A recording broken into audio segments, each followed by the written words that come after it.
देवेंद्र फडणवीस म्हणते ठरवलं की कार्यक्रम असतो. 98 अभी तो पार्टी सुरू हुई है. ही निवडणूक तशी बघितली तर माळशिरस तालुक्यातली ऐतिहासिक निवडणूक आहे. या निवडणुकीमध्ये सगळ्यात महत्वाची गोष्ट आहे की ही निवडणूक ज्यावेळेस लागत होती, तिकीट डिक्लेअर व्हायचे होते, तर समोरचा उमेदवार म्हणायचा विरोधी उमेदवाराला 5000 मतं पडणार नाही. किती? 5000 मतं पडणार नाही. नंतर विरोधी उमेदवाराला ज्यांनी साथ दिले ते म्हणले आम्ही 1,10,000 सीट निवडून आणू. किती? 1,10,000 मतांनी सीट निवडून आणू असे म्हणले. परंतु माळशिरस तालुक्याची जनता ही स्वाभिमानी जनता आहे. माळशिरस तालुक्यातल्या या ठिकाणी विरोधी उमेदवाराने समोरच्यांना सांगितलं, काय सांगितलं समोरच्यांना? ज्यांनी साथ दिली त्यांना सांगितलं जसे डोळप साहेब होते तसं मी तुमच्या सोबत राहतो. जसे डोळप साहेब होते तसं तुमच्या सोबत राहतो. डोळप साहेबांबद्दल कायम श्रद्धा आहे. एक प्रशासनामधला हुशार असणारा व्यक्ती, त्यांना मी या ठिकाणी भावपूर्ण श्रद्धांजली आज अर्पण करतो. परंतु अशा पद्धतीने बोलले. माळशिरस तालुक्याच्या इतिहासामध्ये ही निवडणूक ऐतिहासिक काय? तर माळशिरस तालुक्यामध्ये राम सातपुतेने मागच्या 5 वर्षामध्ये जे काम केलं, या कामाच्या जोरावरती या ठिकाणी 1,08,000 पेक्षा जास्त मतं आपल्याला मिळाले. माझं इथं कोण आहे? त्या अर्थाने माझं कोण आहे?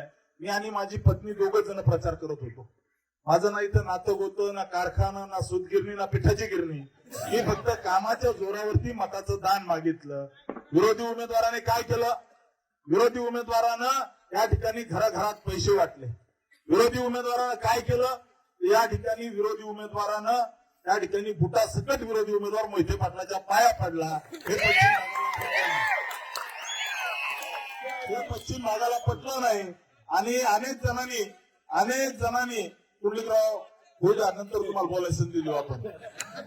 अनेक जणांनी या ठिकाणी आपल्या तालुक्यातल्या एका नेत्याने त्यांना वाटलं महाविकास आघाडीची सत्ता येईल, आपण स्वीकारू उत्तमरावला, आपल्याला मंत्री करतील, आपल्याला पालकमंत्री करतील असं स्वप्न ठेवलं. कपडे शिवून ठेवले की आता आपल्याला शपथ घ्यायची. परंतु देवेंद्र फडणवीस म्हणते ठरवलं की कार्यक्रम असतो. 98 अभी तो पार्टी सुरू हुई है. 1,08,000 लीड आहे. इथं उत्साह आहे, तिकडे सुतक पडलंय. सुतक याला ताकद म्हणतात. ताकद. एकटा कार्यकर्ता नडला. एकटा. आम्ही हरलो तरी असलं तर टोपडतो. काळजी करायचं कारण नाही. सिंगापूरच्या एक शब्द लक्षात ठेवा. माळशिरस तालुक्याच्या जनतेला मी शब्द देतो, माझं शिखर सिंगापूरच्या मंदिराकडे तोंड आहे. या ठिकाणी महादेवाची शपथ घेऊन सांगतो, माळशिरस तालुक्याला मी कधी एकटं पडू देणार नाही.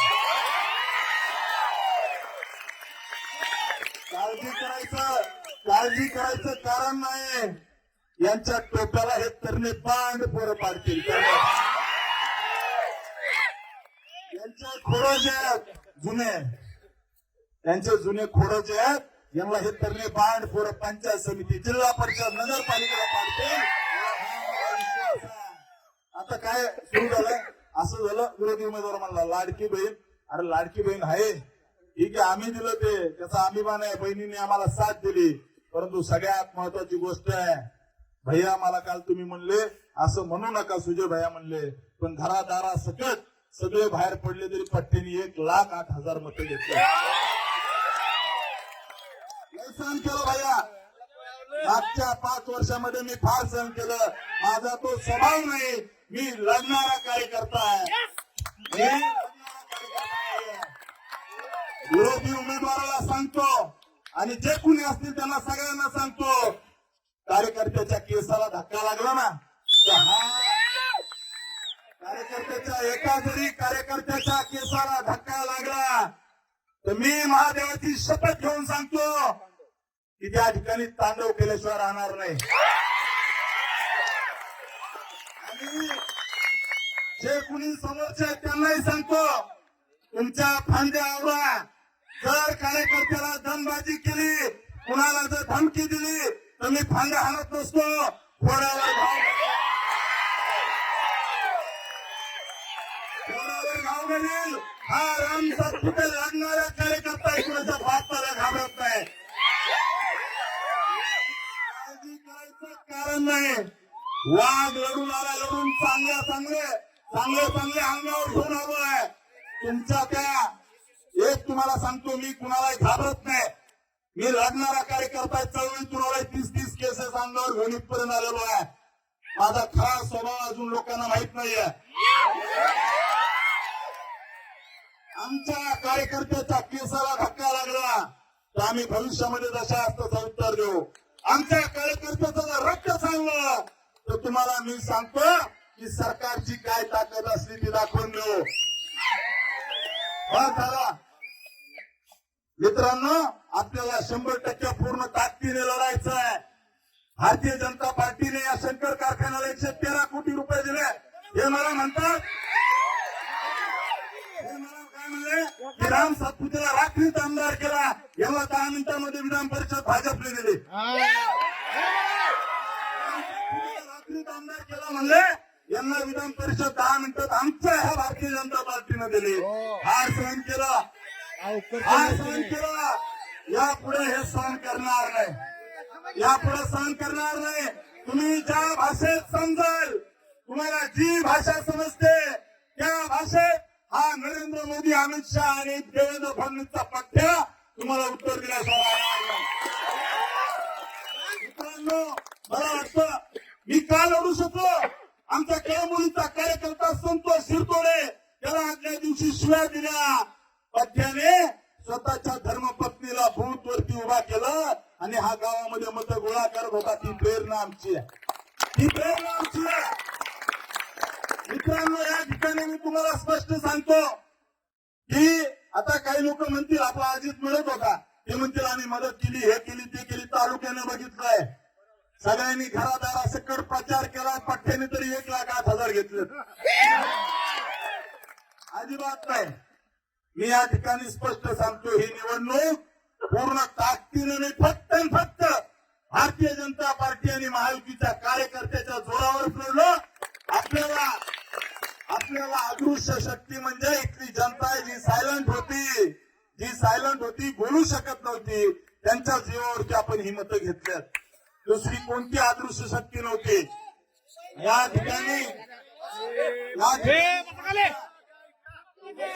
ठिकाणी स्पष्ट आहे मित्रांनो, ज्यावेळेस एक मत असतं, एक मिनिट मुरलीधर, आता तुम्ही शांत राहा.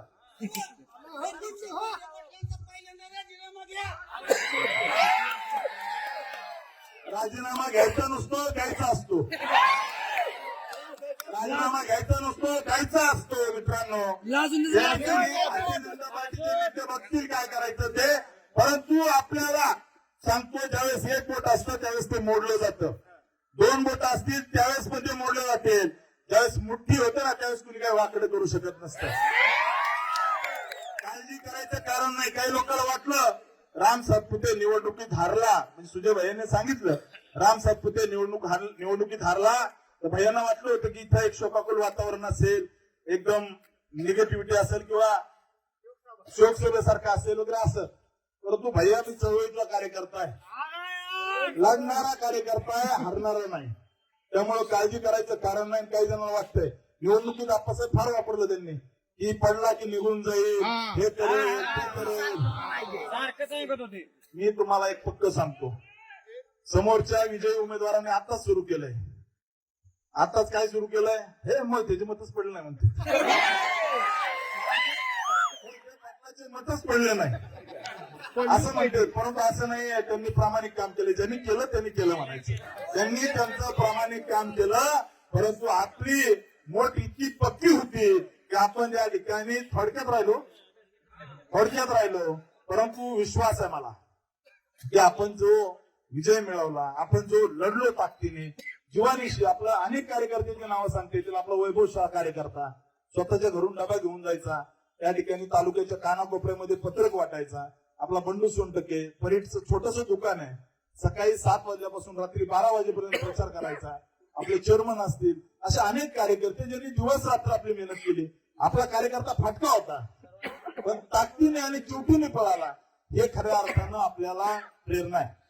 आणि मी तुम्हाला लिहून देतो, आपलं सरकार आहे, राज्यामध्ये सरकार आहे आणि केंद्रातही सरकार आहे. आम्ही कुणाला छेडणार नाही, आम्ही कुणालाही काही म्हणणार नाही. आम्ही आमचं काम वाढवणार. आम्ही भारतीय जनता पार्टीच्या शाखा गावागावात काढणार, रिपब्लिकन पार्टी ऑफ इंडियाच्या शाखा गावागावात काढणार, या ठिकाणी लढती शक्ती सेनेच्या शाखा गावागावात काढणार. आम्ही आमच्या सोबत असणाऱ्या राष्ट्रवादी काँग्रेस असेल सगळ्याच्या शाखा गावागावात काढू. जी ताकद ज्या ज्या पक्षाला लागते ती सगळी ताकद देऊ. परंतु मित्रांनो, आपल्याला आता या ठिकाणी हटायचं नाही, पूर्ण ताकदीने लढायचं, पूर्ण ताकदीने लढायचं. ही निवडणूक अतिशय महत्वाची होती, कारण माळशिरस तालुक्यातल्या जनतेने ठरवलं होतं. ठीक आहे, काही भागामध्ये आपण कमी पडलो निवडणुकीनंतर, आता त्या विषयावर गावागावातल्या विषयावरती आपल्याला हे होईल. परंतु आपल्या कनेरच्या गडी रोज 12 पैलवान आपल्या फडदरीला असायचे. छोटासा कार्यकर्ता आपला सागर गुळक असेल, रवी असेल, या छोटे छोटे कार्यकर्ते, या कार्यकर्त्याला दम द्यायचे जाऊन की तुम्ही असं करा तसं करा. फडतरी गाव 850चं लीड आहे आपल्याला. किती? 850. आपलं लोणंदचा असणार रावसाहेब आपला छोटासा कार्यकर्ता आहे, कधी राजकारणाचा काही गंध नाही, कशात नसतो. परंतु लोणंद गाव समोरच्याला वाटायचं आता काय वन साइडच होईल, 50 गुंडाळू लीड आहे आपल्याला. बरोबर रावसाहेब? कितीचा आहे? 150चं लीड आहे आपल्याला. लीड 150चं आहे. ही आपली कार्यकर्त्याची ताकद आहे. असे अनेक कार्यकर्ते असतील. आपलं पिरळे असेल, पिरळेमधले कार्यकर्ते, पिरळ्यातल्या छोटे छोटे कार्यकर्ते लढले. आपल्याला त्या ठिकाणी 65% मत आहेत. फोंडशिरस मधला एक पुढारी, फोंडशिरस मधला आपला एक पुढारी, तो आपल्या कार्यकर्त्याला रोज दम द्यायचा, तुझं बघून घेईल, तुझं हे करील, पाईप फोडीन, रस्ता अडवीन. आपल्या कार्यकर्त्यांनी तिथं 1100चं लीड दिलं. किती? आणि नातेपुतेमध्ये आम्ही तुम्हाला 2000चं लीड देऊ वकील साहेब म्हणून लय मोठे पैसे आणले तिकडून. नातेपुतेमधल्या एका पुढाऱ्यांनी लय मोठे पैसे आणले. त्या ठिकाणी रुपयातले त्या ठिकाणी 12ने जे ते खिशात ठेवले, 25 पैसेच वाटले. परंतु तरी पण आपण 2000च्या जवळ लीड घेतलं. ही नातेपुत 2130 मताचं लीड नातेपुतेमध्ये घेतलं. अकलूज मधला आपला महादेव कावळे सारखा कार्यकर्ता असेल, निलेश असेल, छोटे छोटे कार्यकर्ते, सुजय भैया सारखी ताकद आपल्या सोबत उभा राहिली, जयराज भैया होते, या सगळ्यांनी ताकद दिली म्हणून अकलूज मध्ये आपण अतिशय चांगली मतं घेतली. देगाव असेल, देगाव मध्ये 1000चं लीड भेटलंय. गुरसाळेगाव 500 मताचं लीड आहे. 500 मत. चांदापुरी मधून चांगले मतं पडले. आता सगळ्यांची नाव सगळ्यांना माहिती येईल व्हॉट्सअपला सगळ्यांना. उदाहरणासाठी सांगतोय, पामुर्डी सारखं गाव असेल, मटण आपण आणलं लोकांनी, पण काय मोठेवाडी सारखं गाव, तिथं आपल्याला जवळजवळ 100चं लीड आहे. 171चं लीड आहे. त्याच्यामुळे माझी तुम्हाला विनंती आहे, माळशिरस तालुक्यातल्या जनतेला विनंती आहे की विरोधी उमेदवाराला सांगतो तुमचं अभिनंदन करतो, तुम्ही चांगलं काम करा, तुमचं अभिनंदन करतो. परंतु आमच्या कार्यकर्त्याला जर त्रास दिला तर राज्यात सरकार आमचं आहे, केंद्रातही आमचं आहे. आपला जातीचा दाखला गटकाळ्या खातोय, कधी उडून जाईल त्याच्यामुळे आमच्या कार्यकर्त्याला जर दमबाजी केली तर आम्ही फांदे आणणार नाही, खोडावर घाव घालू, एवढं लक्षात ठेवा.